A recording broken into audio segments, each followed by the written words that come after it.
Pai do Senhor, tudo bem? Quero compartilhar com você o estudo hoje falando de Ezequias. Ontem falamos sobre Eva, né? Eu espero que você se edifique tanto quanto todos os outros estudos que nós temos ministrado aqui. Vamos orar? Pai amado, Pai querido, em nome de Jesus, estamos aqui para dar início a mais um estudo bíblico de A a Z, personagens bíblicos.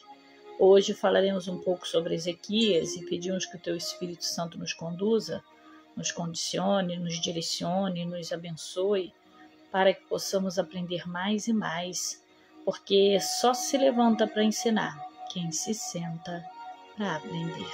Queremos ser os alunos e que o Senhor seja o professor. Em nome de Jesus. Amém.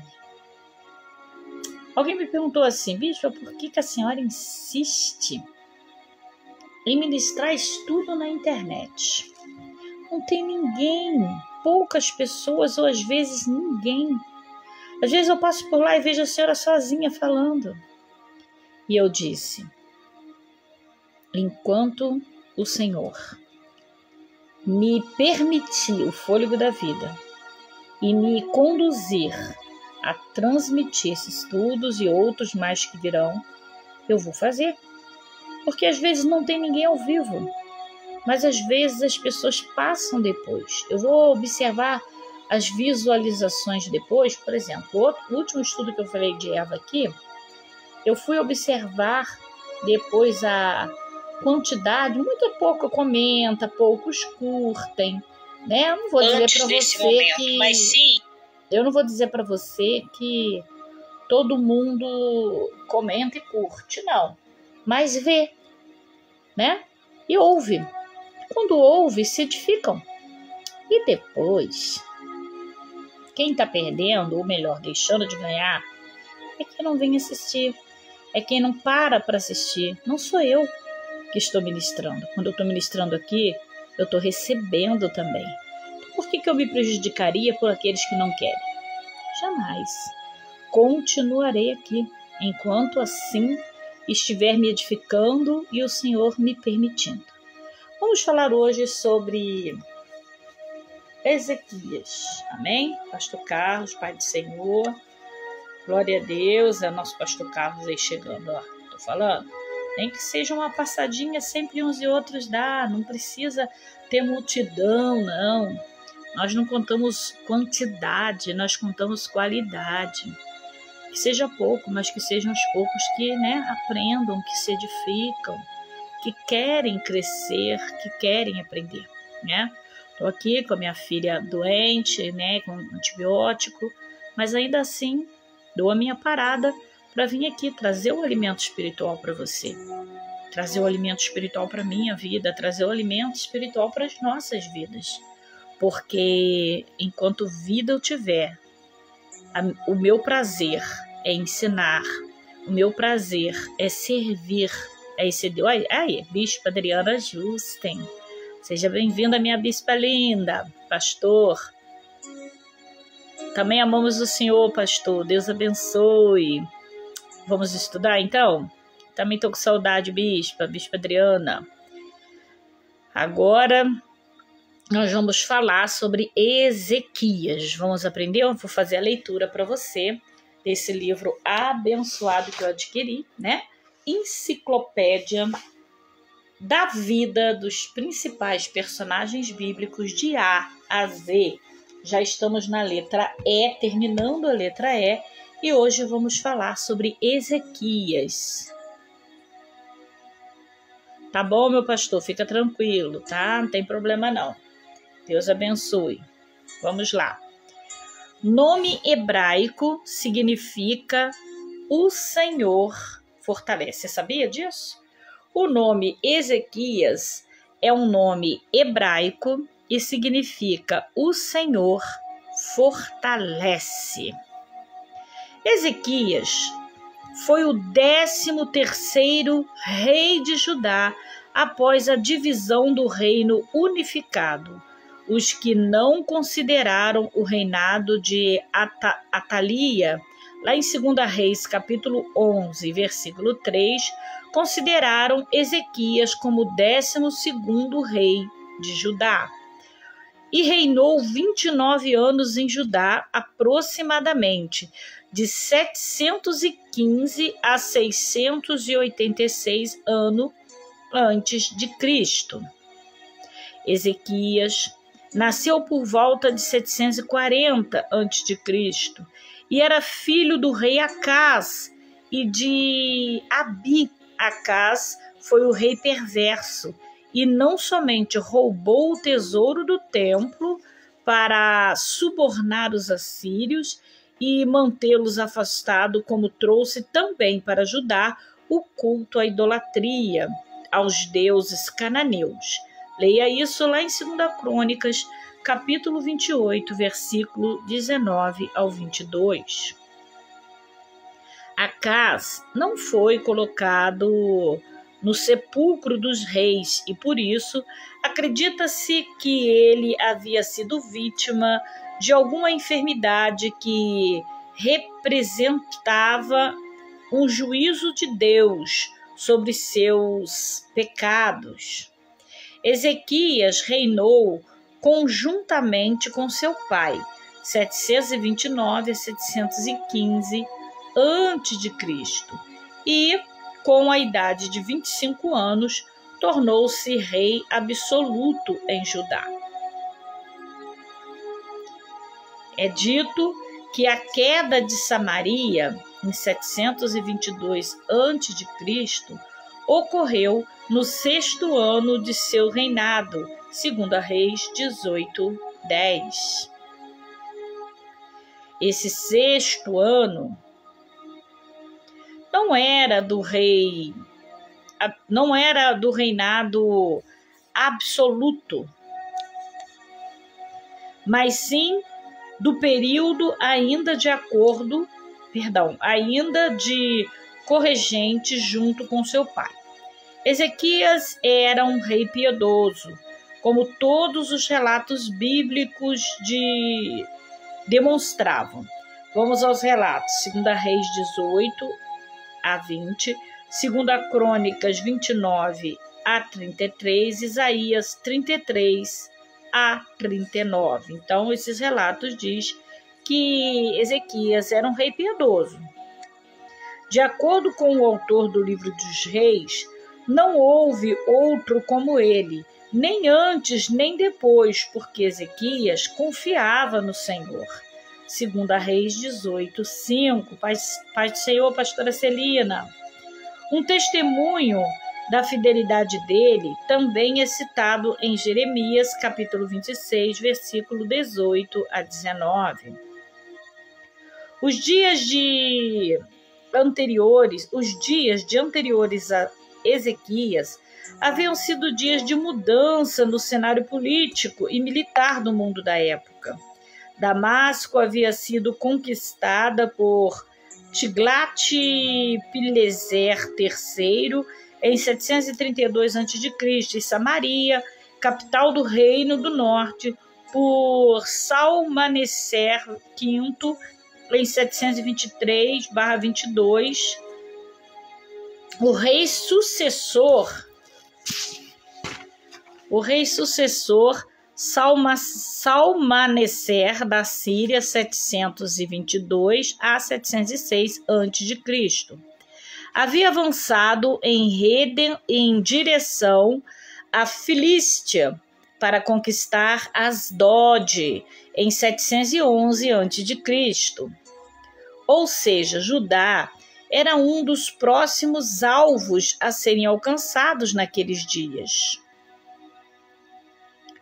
O pai de Ezequias, o rei Acás, havia aceitado se tornar vassalo da Síria, e sobre os ombros de Ezequias que se repousava a responsabilidade de se posicionar em relação a essa política de conquista.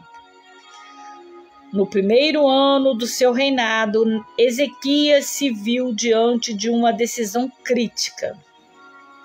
Várias cidades filisteias e o Egito se recusaram a pagar tributo à Síria e convidaram Ezequias para que participasse de uma rebelião, fazendo uma coligação. Atendendo à orientação do profeta Isaías, Ezequias sabiamente se recusou a fazer essa aliança política. Isaías havia caminhado nu, aparentemente só com uma tanga, durante 3 anos em Jerusalém, avisando que sua nudez representava como ficaria Judá caso se aliançasse com aquele que estava propondo rebelião. Ezequias tomou a decisão certa, pois Sargão II devastou toda aquela cidade rebelde, mas deixou Judá relativamente ilesa. Assim que Ezequias iniciou o seu reinado, iniciou também uma reforma religiosa em toda Judá. Ele estava profundamente consciente que o cativeiro do Reino do Norte havia sido causado pela quebra da aliança com Deus e pela desobediência aos seus mandamentos. Leia 2 Reis, capítulo 18, versículo de 9 a 12. Ezequias eliminou a idolatria, inclusive a serpente de bronze que Moisés erigia no deserto para que o povo não morresse atacado por cobra venenosa, mas que havia se tornado um símbolo de idolatria no dia de Ezequias, pois as pessoas estavam identificando com uma deusa em forma de serpente chamada Neustã. 2 Reis, capítulo 18, versículo 4 e Números, capítulo 21, versículo de 6 a 9. Ezequias restaurou, Pai do Senhor Jacira Granja, Pai do Senhor minha linda Jéssica Ramos, minha sobrinha linda. Ezequias restaurou e purificou o templo, restabeleceu a adoração ao Senhor e celebrou novamente a Páscoa, a qual superou todas as celebrações desde o tempo de Salomão. Ezequias até o mesmo incentivou os moradores do Reino do Norte para que viesse a Jerusalém e celebrasse ao Senhor. Nessa época, eles não mais possuíam seu centro político, pois Samaria havia sido destruída pelos assírios em 722 a.C. A paz do Senhor Renata Mendes e a paz do Senhor Luciano Silva. E os israelitas que sobreviveram, coexistente com outros povos que o rei assírio Salmanasser havia mandado instalar na região. Em suma, a reforma de Ezequias teve como objetivo principal centralizar a adoração ao Senhor novamente em Jerusalém e, sob o ponto de vista religioso, esta reforma foi um grande sucesso. Ezequias também foi um importante líder militar e consertou todas as brechas das muralhas.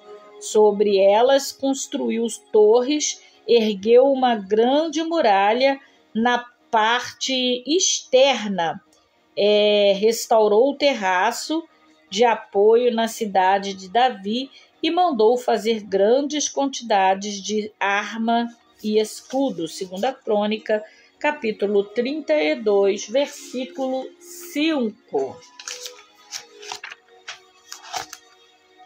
Ezequias também previu um ataque assírio contra Judá e concentrou sua atenção em um programa de defesa fortificando Jerusalém. Construiu um túnel com aproximadamente 550 metros de extensão através de duras rochas para ligar a fonte de Gion com ataque de Siloé, com tanque, de Siloé. 2 Reis, capítulo 20, versículo 20 e 2 Crônicas, capítulo 22, versículo 30. A única nascente natural de Jerusalém era a fonte de Gion, que brotava de uma gruta fora das muralhas da cidade. Esse túnel que Ezequias construiu passava sobre a parte sudeste das muralhas até chegar ao tanque de Siloé, que era um reservatório de 9 metros e 15 centímetros de comprimento por 6 metros e 10 centímetros de largura dentro das muralhas da cidade. Bom estudar, né? Só para quem gosta de estudo esse aqui, viu? Aqui não é profetada, eis que te digo. Não é o dia disso. Não que eu não goste, não que não creis profeta, viu? Mas o estudo também faz parte. A Bíblia diz: o meu povo perece porque lhe falta conhecimento. Nesse mesmo tempo, a gruta da nascente do lado de fora da cidade foi fechada, de modo a impedir que o exército inimigo que sitiava a cidade usasse ou poluísse a água. Dessa forma, ele assegurou a Jerusalém um suprimento de água adequado caso a cidade fosse sitiada. Os trabalhadores começaram a cavar a partir de 2 pontos opostos, tanque de Siloé e fonte de Gion. Esse túnel foi descoberto em 1980 e encontraram na parte externa do túnel um texto escrito em hebraico, clássico da data, época de Ezequias. No texto estavam as seguintes palavras, olha que lindo: a escavação terminou. Quando os trabalhadores ainda estavam levantando suas picaretas, cada qual na direção do seu vizinho, e quando 1,5 metros ainda precisava ser cavada, cada qual ouvia a voz do outro e da escavação, pois havia uma fenda na rocha que ligava as 2 partes do lado direito. E no dia que a escavação terminou, os escavadores se encontraram picareta com picareta, e então fluíram as águas para o poço, tanque de Siloé. A altura da rocha acima da nossa cabeça era de 50 metros. Essa foi uma das maiores obras de engenharia da antiguidade, e a descoberta desse túnel foi uma das maiores descobertas da arqueologia de todos os tempos. Esses túneis encontram-se intacto até o dia de hoje, sendo uma atração turística em Israel. A paz do Senhor, Hamilton Neto.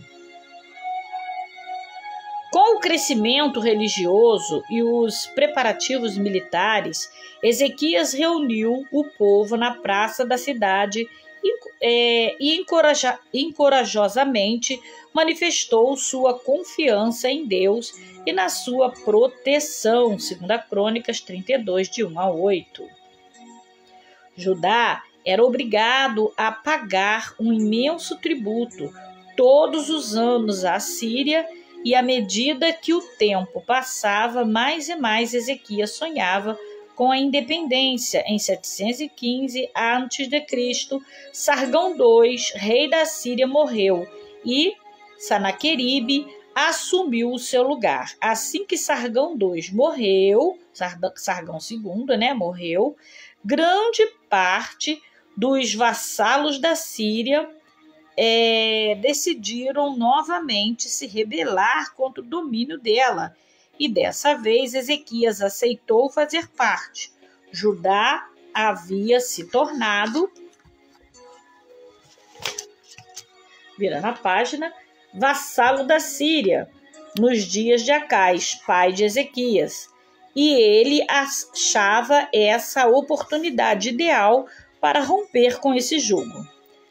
Ezequias enviou embaixadores do Egito para negociar um trabalho de apoio contra a Síria e fez aliança também com as cidades fenícias e filisteia, que também havia se rebelado contra a Síria. No entanto, em 701 a.C., Sanaqueribe, atual rei da Síria, iniciou uma campanha para conquistar e subjugar novamente essa cidade. Ele avassalou pelas planícies marítimas o oeste de Jerusalém, conquistando diversas cidades. Registros assírios afirmam que Sanaqueribe capturou nessa empreitada 46 cidades muradas e inúmeras vilas, incluindo Laquis e Debir. Chegando a um total de mais de 200 mil pessoas, casas, gados, rebanhos capturados. Sanaqueribe fez um exército marchar para o oeste do sul, ao longo da costa de Mediterrâneo, onde depois o rei de Tiro, um líder da coalizão contra a Síria, desbaratou ainda os filisteus e os egípcios e então voltou com atenção contra Judá. Amém? Como a história do nosso Ezequias é um pouco grande, nós vamos parar aqui que nós ainda temos 2 folhas de histórias aqui para contar. Vamos continuar sobre Ezequias amanhã, tá bom? Amanhã eu volto para contar para você sobre Ezequias. Muito obrigada pela sua companhia, muito obrigada por estudar um pouco conosco até aqui. E amanhã vamos continuar nessa história abençoada. Marinalva Pereira, paz do Senhor, vão tê-la conosco aqui. Estamos encerrando o estudo, de personagens bíblicos, hoje falando sobre Ezequias. Mas amanhã estaremos de volta, amém? Quero te abençoar em nome do Pai, do Filho e do Espírito Santo. Muito obrigado. Te convido aí a começar a acompanhar esse estudo. Se você perdeu lá da letra A, Adão, Abraão, vai surfando aí no meu Facebook que você vai achando. Eu vou tentar criar uma playlist dela no YouTube para compartilhar aqui. E continue daqui por diante que tem muita história boa pela frente, amém? Deus abençoe, a paz do Senhor, a paz minha bispa. Pastora Regina manda beijinho também, Deus abençoe.